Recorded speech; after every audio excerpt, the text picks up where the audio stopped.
All right, so good morning, everyone. My name is Jesse, and I'm here with Exploring by the Seat of Your Pants. For those joining us for the first time, we are all about bringing conservation, adventure, and science into classrooms around the world. And I've got to note, we've got two sessions happening live right now. So if you're here for the Toronto Zoo, you're in the right place. And if you're looking for Galen Rosenwax, our amazing marine scientist colleague, she is on our second channel on Exploring by the Seat of Your Pants too. So today we are joined live in beautiful Toronto at the Toronto Zoo by Mary Ellen Fraser. So she's an educator there. And today we are going to learn a little bit about Masai giraffes, one of the most beautiful, amazing, gentle giant creatures in the whole world. A little bit about how much they eat every day and their digestion as well. So we're going to dive in and learn why that's so special. So without further ado, thank you so much for joining us, Mary Ellen, and take it away. Alrighty, so hi everyone. Like Jesse said, my name is Mary Ellen. I work here at the Toronto Zoo in our Learning and Engagement Department. I'm joined here today at our zoo. We are currently closed right now, but we are still caring for all of our 5,000 animals who still live at our zoo home, or who call it their home. I'm joined with a couple of my colleagues today, and we're very excited to be bringing our giraffes a little bit closer to you guys here at home, so you can continue learning and learn all about our giraffes and what they like to eat. So to start us off, just to kind of show you guys a little bit more about our giraffes so you get to know them better, this is actually their outdoor exhibit. So come spring and summertime, they're going to be spending the majority of the time out here where you can come and see them when we reopen in a couple of weeks. And you can see they have nice tall shelters and quite a few, or a lot of space to walk around in as well and roam about. So let's head inside and we're going to keep learning about their digestion. So you guys can follow me into our giraffe house.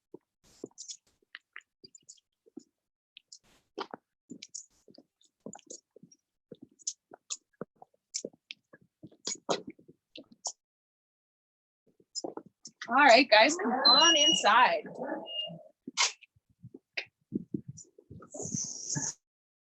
We're going to start off here looking at some of our diagrams that we have for a giraffe, because we want to start at the beginning of the process for digestion. Giraffes are very similar to humans in their digestion. When you eat something for the first time and you're going to chew and that's called mechanical digestion. Majority of animals. So for our giraffes, the first thing they're going to pull their food off of their heads and bring them out, and they do that with the help of their tongue. So as comparison for you guys here at home, I want you to stick your tongue. It's probably going to be a reddish or pinkish color. And you might notice here on our diagram that our giraffe's tongue is actually like a blue or dark blue kind of purpley color. And this is a really cool adaptation. Now, over our next few sessions, you're going to hear me say the word adaptation quite a bit. But I want to break it down for you guys a little bit more. An adaptation is something called a creature feature. So it's something that an animal has that helps them to survive in their habitat.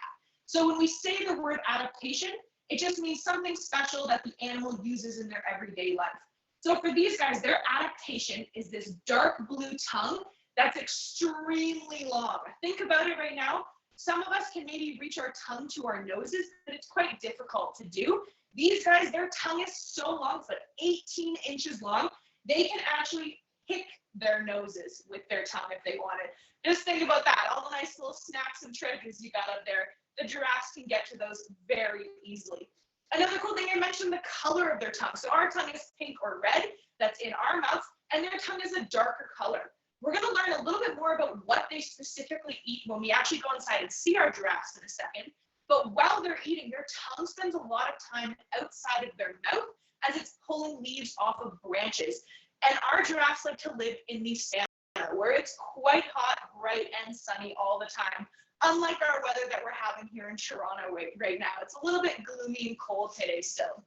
So their tongue spends a lot of time out in the sun. Has anyone probably had a sunburn before? It hurts, your skin gets all red and irritated. It's a little bit painful to move around. It would be really difficult for giraffes to eat if their tongue got sunburned. So it's that darker color naturally to help stop that from happening.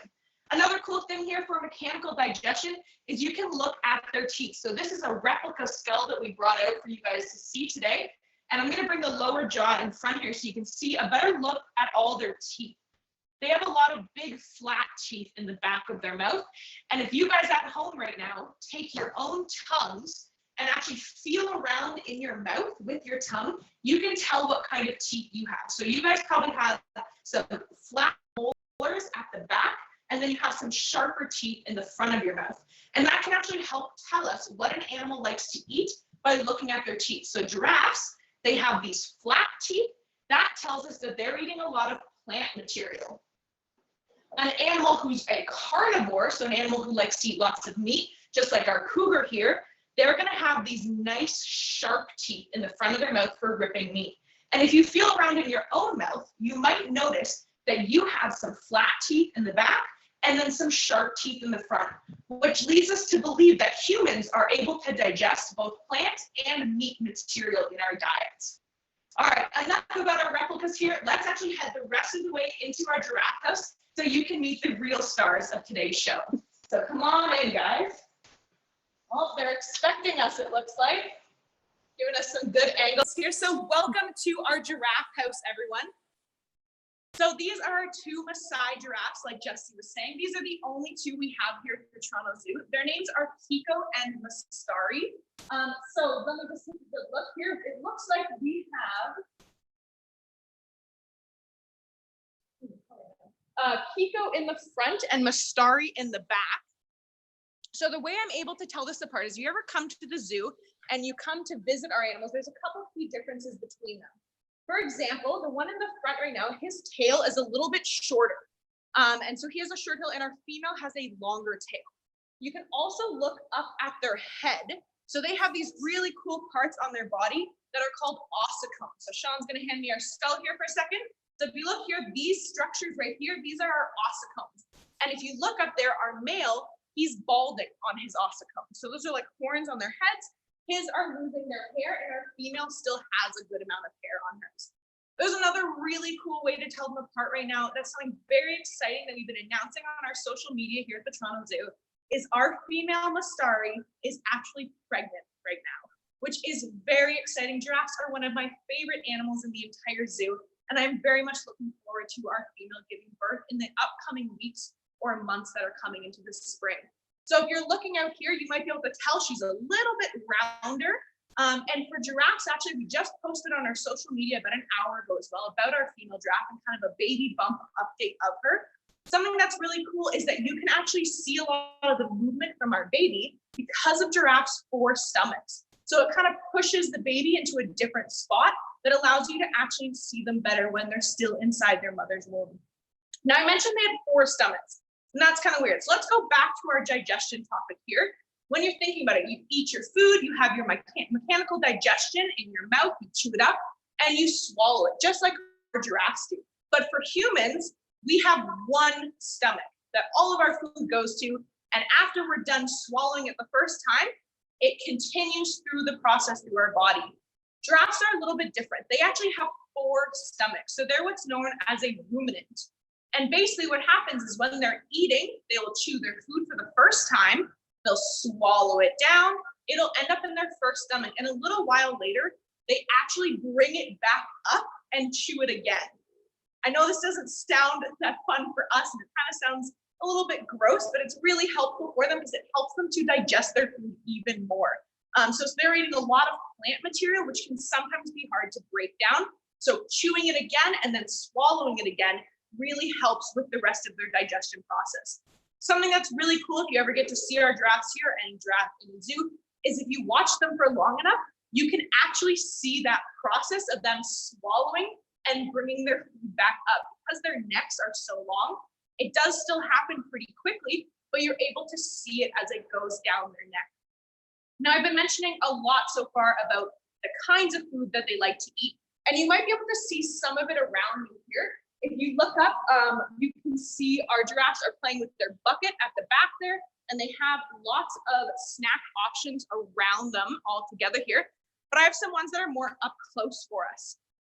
So this is one of the examples of food that they eat. These are called browse. And I know that the plant looks a little bit different than you might see it outside right now. That's because we're coming out of our winter period. And to make sure that our animals have the fresh food that they want all year round, we actually store these plants back in the summertime when there's a lot of them around, and we bring them back out throughout the winter and early spring until we can go collect new ones for them. So they'll be seeing a branch up high in their savanna, and they'll go through and they'll peel off all the leaves with their tongue. Okay, here we go. Another food that we give them here at the Toronto Zoo is our herbivore cubes. So these, I will zoom in on them here for you.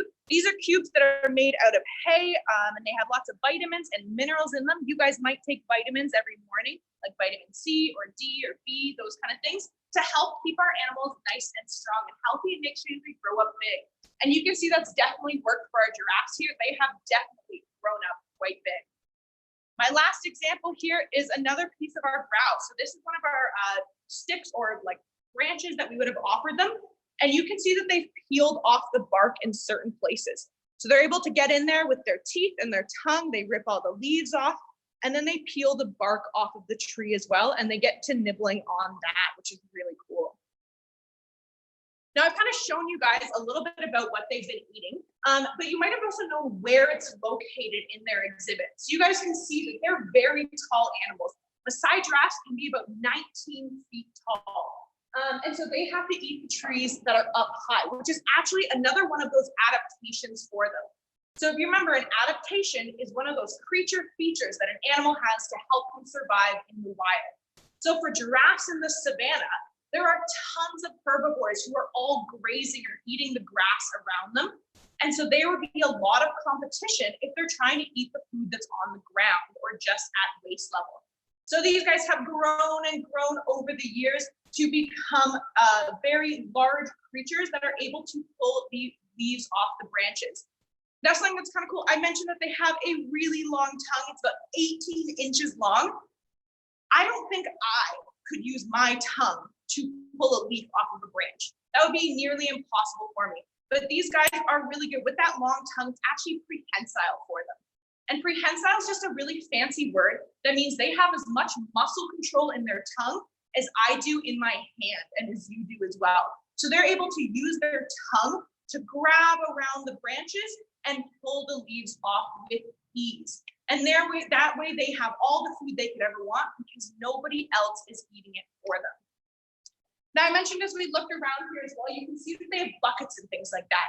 And you might be saying to yourself, well, they don't really have buckets in the wild. And you're exactly right, but we want to mimic the wild as much as possible here. So we've put up different enrichments for them. And enrichments are fun activities or nature-based activities that we use with animals to help them in order to simulate their natural environment. You can even consider you guys tuning into this video today an enrichment for you while you're sitting at home, which is kind of cool because we're trying to mimic what you would be like in school right now instead. So for these guys, if you look up right now, we have one of our giraffes eating out of our red bucket. There's all these slots in there. So what they have to do is they have to stick their tongue into the bucket and pull out all of the food that they're looking to eat, which is really cool. Alrighty, guys, I think that brings us to the end of our talk here today. So before we switch to a question and answer period, I just want to make sure everyone's aware while you're tuning in, we're going to be having a lot more of these sessions coming up every Tuesday and Thursday at 11 a.m. So you can tune back into us. This Thursday, March 26th, we will be doing seasonal changes in our tundra track. So be sure to come around and see how some of our animals are adapting from winter to spring. As well, if you guys want to keep learning more here, the Toronto Zoo does live keeper talks every single day at 1 p.m. on our own Facebook page. As well, we have take-home resources for you that you guys can do at home with your brothers, your sisters, or your family to keep learning at home. Just go to the Toronto Zoo webpage. Jesse's going to put a link in the description for everybody below, and you're going to be able to go online there and see this video, but also go and check out all of our resources so you can do fun activities at home and learn more about our animals' digestion. All right, Jesse, I'm going to throw it back to you now for our question and answers. Fantastic. Well, thank you so much, Mary Ellen. A couple notes, 11 a.m. Eastern time as we do broadcast all across Canada and the US. So please do tune in 11 Eastern every Tuesday and Thursday. And we've got giraffes moving towards us now, all the better. So we've got over 500 people tuning in on YouTube right now, which is amazing. So if you guys want to have your questions asked, let me know where you're joining from. Keep it to a question, guys, and I'll pass along as many as I can.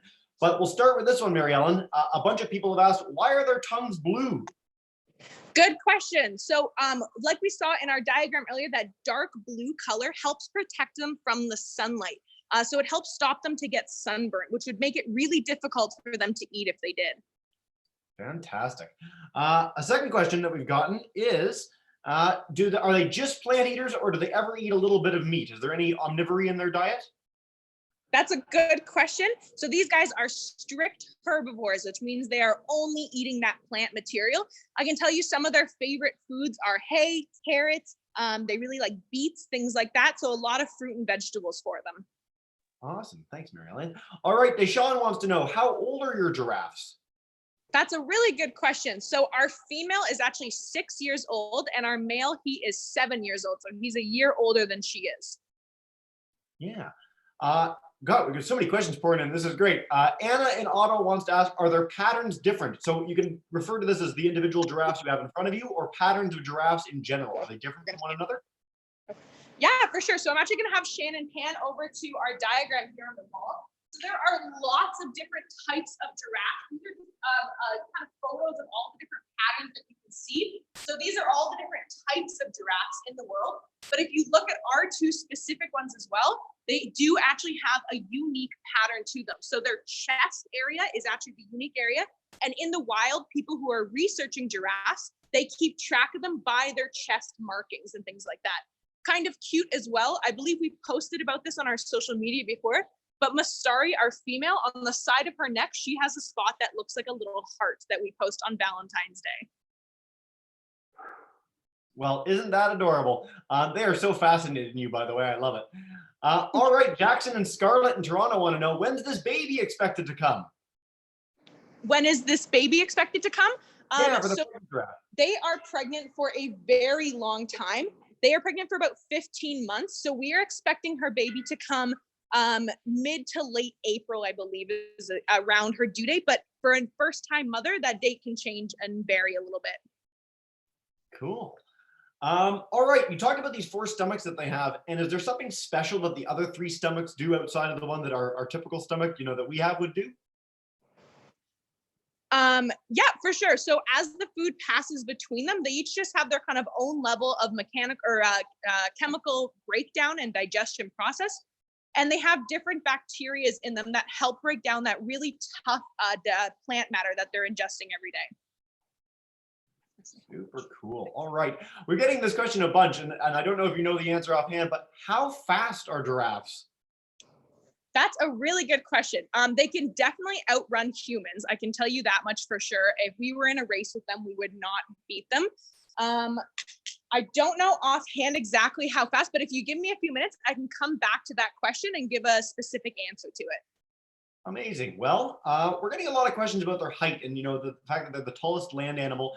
And I've always loved this about giraffes. Can you tell us a little bit about the bones in their neck, how many they have? Yeah, for sure. Definitely. So actually what we can do is I'm going to take you guys on another quick journey away from the giraffes here, and we're going to head this way. And we actually have a really cool diagram for us. So to give everyone another kind of at-home activity, if you right now take your hand and you touch the back of your own neck, you can feel all your little bones that exist in your neck. So to give you an idea, humans have 7 neck vertebrae. That's what's connecting our head and the skull to the rest of our back there. So if we come through our one door here, we actually have a diagram to show us how many neck vertebrae giraffes have as well. And believe it or not, they also have 7. In fact, all mammals have 7 neck vertebrae, except for manatees and 3-toed sloths. So these are kind of an example of how big this is. So this is about a foot or so large, and humans are only a couple inches each. So that's a kind of a cool diagram to show you how big their neck is there. Awesome. Thank you so much, Mary Ellen. All right, we'll go back to the pregnancy question. Adelaide from Michigan wants to know how large a baby giraffe is when it's born. That's a really good question. So when a baby giraffe is born, they are about the same size as an adult human. So the same height, I should say. So they're about 6 feet tall already when they're born. So exactly my height. And they already come in weighing over 100 pounds. Awesome. Thank you so much. All right. I can jump back really quickly. We do have an update on our speed question. If they're going at a full sprint, they can go about 60 kilometers an hour. So if you're driving on like a regular city road or something like that, or maybe a backcountry road, you might be going around the same speed as they are, but that's something they can't keep up for a long time. That would be a life or death kind of sprint for them. and they would use it to get away from being eaten. But then they can go at a more relaxed speed for a longer period of time. So this is a great segue into our next question, which is about, do they have any predators? And we've got this question from a few people so far. Yeah, for sure. That's a really good question, because I know when you look at a giraffe, they're quite large. And so these guys both weigh over 2,000 pounds. So they are not, when they're full grown, there's not a whole lot that will try and take them down. Maybe a very experienced pack of lions might do it. So a pride of lions might come after a full-grown giraffe every once in a while. Or if the giraffe is older, already injured, or maybe sick, they'd go after it. It's baby giraffes that have the toughest time out there. So a lion will definitely, or a hyena or anything like that, will come after a baby giraffe for sure. So we've talked about predators, we've talked about what eats them. Wyatt Notto wants to know, do they have any other forms of defense? So they can run really fast if they have to, anything else they can do to protect themselves? They do. They are actually, they've got a couple modes of defense. One of their big things is because they're so tall, these guys, Masai giraffes, are actually the tallest species of giraffe, and they can reach, I believe, around 19 feet tall.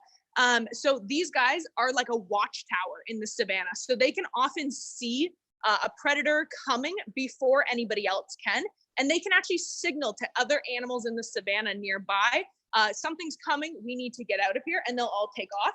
If they do happen to be confrontational with a lion or another predator, they have an amazing kick. So these guys can kill a lion. If they get a well-aimed kick in, they can kill their predator with one single kick from one of their legs. Now, that's so very, very cool. I also want to highlight something that I'm going to share a video with in the YouTube chat bar as well. But can you tell us something else they use their necks for with regards to fighting one another, Mary Ellen? Yeah, for sure. So male giraffes will often fight each other over territory, maybe another female, they got too close to each other. And one of their modes of fighting is they will actually swing their necks at each other, and they kind of crash into each other neck first. If you do, you said you're going to post a video of it. It has a very interesting sound associated with it when you hear their necks coming together. Because like we just saw, they have some really big, strong bones in their necks that clash against each other when that happens. Yeah, so I'm going to pass it along in a minute. The Africa series by BBC Earth has the coolest slow motion giraffe fight of all time. So I'll share that in the chat bar and in the comments section of the YouTube page when we're done. All right, Adela in Arlington, Virginia wants to know, how long are their legs? That's a really good question. Okay, so how long are their legs? Well, Kiko, our boy, is definitely going to have longer legs than our female Masai, because he's a little bit taller.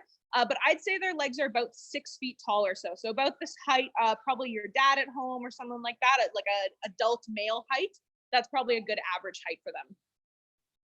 Fantastic. All right, we've had a bunch of questions along these lines. I'm going to take it from Taylor from Newcastle wants to know, when you have this baby born, eventually will it go to another zoo? Will it stay with you guys? How do zoos end up with giraffes to begin with? That's a really good question. So I'll start with, how do we get giraffes to begin with? So Mastari, our female, she was actually born here at the Toronto Zoo, and she's lived here her whole life. Her mate in there, who's walking around for us there, Kiko, he was actually brought in from another zoo in the States to be her companion in the future. So they were brought in when he was quite a bit younger, and they've grown up together and kind of lived their lives through their teenage years together. When the baby's born, they're going to have to stay close to mom for several years first, while they kind of figure out how to be a giraffe and get used to living and growing and get to a decent height and size. After that, I can't say for sure. I'm not sure exactly if the baby's going to stay here or if they're going to move to another zoo around the world. Awesome. All right, a bunch of questions along. If they have a favorite food, is there any special treat the giraffes get that they love particularly above all else? Yeah, for sure. So these guys, when we do get a chance, for when we do behind the scenes with them with school groups and things like that, the kids usually get to feed them sweet potatoes, which they really do love. A couple years ago, I got to do some work with them one day, which was really awesome and very exciting. And I was cutting up beets for them, and I had beet juice all over my hands. And when I went up to feed them the beets, they actually started licking my hands to get the beet juice off of me, which was really cool as well. So they love beets. I bet. That's fantastic. A bunch of questions around the fact the zoo's closed right now, but when you guys reopen, people are able to come and see the giraffes like this in this enclosure? Yeah, for sure. So we're actually also doing some baby proofing to our giraffe exhibit right now. As you can see, there's some wires in front of us that kind of separate us from the. So there's a little bit of construction that's going to be starting in this building just to make sure it's all ready and the outside exhibit is all ready for our new baby coming. But once that is all completed, yep, everyone will be able to come and see our giraffes. Yeah. Awesome. We will be there. All right. A bunch of people in Fredericton today, which is really exciting. So hello to New Brunswick.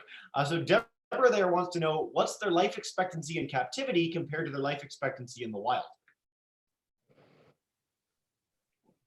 So here right now, these guys are expected to live about 25 years.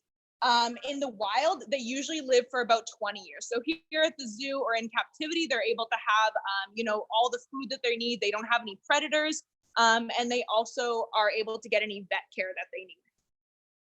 Yeah, a lot of people find that sort of, people don't expect that answer. And it's really nice to highlight that zoos and aquariums, especially when they're accredited, when they're fantastic facilities like the Toronto Zoo is, can actually help elongate the lives of animals and give them some really neat enrichment opportunities when they're there on site. All right. Exactly.